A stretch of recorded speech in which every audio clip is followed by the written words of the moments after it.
guys. Thanks for joining me again today. So today I want to touch on Henry Kissinger, in addition to the economic policies formed with Richard Nixon in the period of 1971, when the US currency was taken off the gold standard, and the Nixon shock occurred. So this is another um, a sequel to the last video that I made. If you haven't watched the last video, I'll link it up the top for you, so you can go on to have a bit of a look at that talk that I did regarding the Nixon shock, but I'll cover it a bit again today. So to start off with here, what we're going to be discussing in this today is we're going to be talking about Kissinger's background and the link between Nixon's gold standard economic policy, in addition to the influence he had with the starting of the World Economic Forum. So I'm just going to go on and touch on and start off with a bit of Kissinger's background here. He was a prominent American diplomat, political scientist, and statesman who served as a national security advisor and later as Secretary of State under President Richard Nixon and Gerald Ford. Some of his key accomplishments were opening of relationships with China. He played a pivotal role in the historic opening of relations between the US and China in the early 70s, which altered the Cold War landscape at the time. He also put into place some policies with the Soviet Union, leading to arms control agreements to sort of reduce Cold War tensions. Vietnam War, he played a significant role in as well by negotiating the Paris Peace Accords that led to the end of the Vietnam War. Although the agreement was controversial and ultimately led to the fall of South Vietnam, and then Middle East diplomacy as well. So he had quite a lot of different sort of dealings there and negotiations with different countries throughout this sort of period in the sort of the 70s here. Um, okay, so what we're going to do now is I'm going to go into a little bit more of this presentation. Now I've given a bit of a background on who he is as far as an economist and a diplomat goes. Obviously globalization was something that sort of picked up after, and this sort of changed the way that nations sort of trade and developing world. The World Economic Forum forming plays a crucial role in shaping modern discussions on economic issues globally. And this really raises awareness to different companies and businesses and individuals across the world as to sort of what's going on. Okay, so I'll just get this up here so we can sort of see. All right, this just gives you a bit of an understanding on Kissinger's early life here. So he was an eminent figure in the realm of international politics. He played a significant role in shaping global economic policies and frameworks.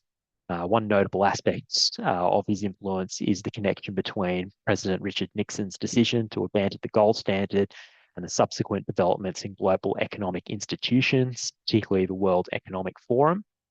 So we can see here that he was a significant advisor throughout Nixon's reign as president in the 70s, and then had a big sort of impact on foreign policy throughout this Cold War era.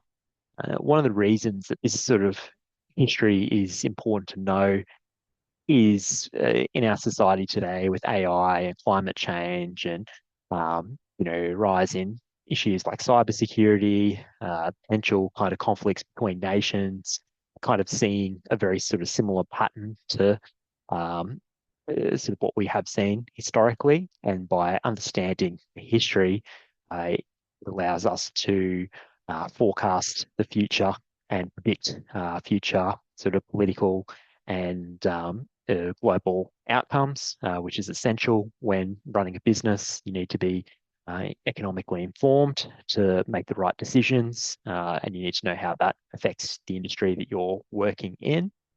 Um, okay, and that's just a little bit more there on Kissinger here. Um, you're fleeing Nazi Germany. So German, to start with, um, served in World War II, got a PhD from Harvard. So, really, it really established a strong foundation for his future in foreign policy. Um, and then, became a key advisor on foreign policy. So there's, some pretty big achievements here by this guy. All right, so we go down next. Okay, so we're going to go down into Nixon next. This is sort of what I was talking about before. Okay, so Nixon's gold standard economic policy. So, as I mentioned in the last video, in 1971, under the administration of President Richard Nixon, the United States took a monumental step by suspending the convertibility of the US dollar into gold, effectively ending the Bretton Woods system. The Bretton Woods system was you could trade in your US dollars for gold. So the US dollars had a value against gold. So you could during that time you probably would have been better when the decision was made to get as much gold, acquire as much gold as you can before the currency was taken off the gold standard.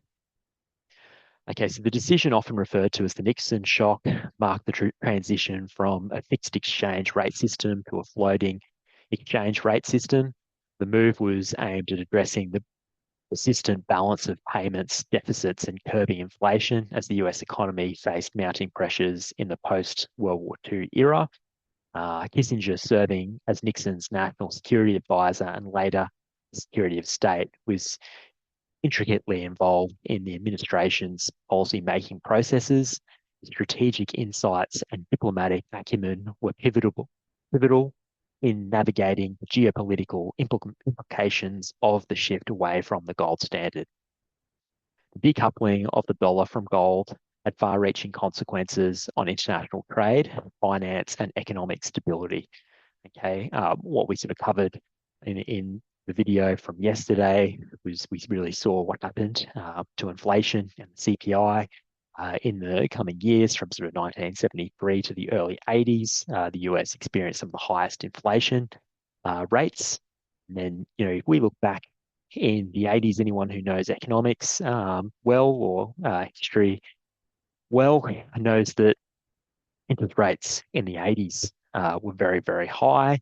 And this could very well be, you could argue that some of this inflation caused by this effect could have then raised interest rates, allowing the banks to profit more. And it could also sort of be, because when inflation's high, the RBA raises or not the RBA, if you're from another country, but the Reserve Bank raises the interest rates to sort of get inflation back under control for economic stability. So, these two things can be interconnected here. If there's too much inflation, it can lead to high interest rates to come for people that borrow a lot of money when investing in real estate during periods of high inflation and low interest rates. It's probably not a great idea, just in my personal opinion, because after high inflation, we come to a period of high interest rates to get that inflation under control. All right, so um,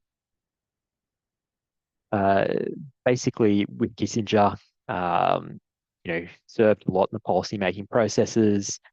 His strategic insights and diplomatic acumen were pivotal in navigating the geopolitical implications. And then there was the emergence of the World Economic Forum. So, we can sort of see there's a bit of an impact on the economy here. Um,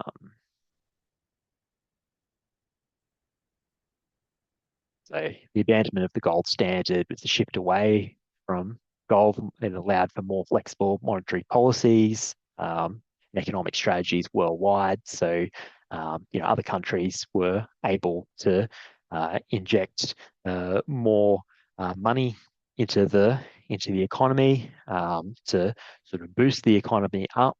But it was very much based on a fiat-based system. So countries could now print more money, which had led to inflation.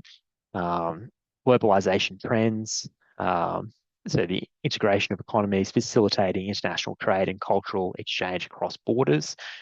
During that period, too, for the US before going onto the or going away from the gold standard, it would have the import export market would have been, a little bit different. It would have made, pretty expensive for countries importing from the US, and it would have also made that US export market quite sort of expensive for other countries. So, trying to coming away from that sort of would have pushed globalization and international trade, no doubt. Uh, so countries are increasingly adopting open market policies, which encourage competition and attract foreign investment, economic interdependence. So this has resulted in collaborative economic efforts and shared growth opportunities. Economic Forum. So around the same time, the World Economic Forum was founded in 1971 by Professor Klaus Schwab in Switzerland. WEF was created with the vision of bringing together businesses, political, academic, and other leaders of society to shape global, regional, and industry agendas. As the global economic landscape evolves, the WEF emerged as a prominent platform for discussing and addressing the challenges and opportunities presented by an increasingly interconnected world. The forum's establishment coincided with the period of significant economic transformation triggered by Nixon's policy decisions.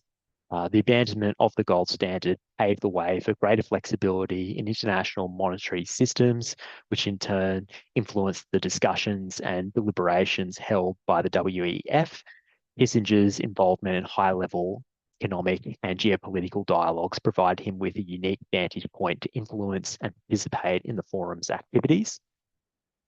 So that was a key sort of area there with Kissinger's involvement there of the WEF. And it's sort of just goes to show what was sort of established in that time. So this sort of just goes into a bit of detail here about what the World Economic Forum is. They do global issue discussions, focus areas, annual meetings. Basically they address things like, environment, climate change, global economy. They might discuss topics such as the renewable energy transition, the society as a whole. They might talk about the aging population in certain countries, and they also focus on economic growth and sustainability, and that's basically how that kind of works. So some of the linkages here between Kissinger and the WEF, the presence and influence at the intersection of Nixon's gold standard policy and the burgeoning World Economic Forum highlight the intricate web of historical and economic linkages. The transition to a floating exchange rate system redefined global economic dynamics, necessitating new platforms for dialogue and collaboration. The WEF filled this void, offering a space for thought, leaders and policymakers to engage in constructive discourse on pressing economic issues. Furthermore, Kissinger's diplomatic endeavours and strategic vision contribute to the shaping the forum's agenda and focus areas. His understanding of the geopolitical underpinnings of economic policies provided valuable insights into the interconnectedness of global economies and the importance of multilateral approaches to address common challenges. Okay, so as we can see here, that Kissinger's policies influence US foreign and economic policy. These reshaped modern era economic discussions by the WEF, particularly regarding the gold standard. World Economic Forum's role is crucial in addressing the complexities of global economies and fostering international collaboration. So, what I'm going to do now is I'm going to wrap this one up for today. If you enjoyed this, be sure to hit the subscribe button, and I'll look forward to catching you in the next video. Cheers.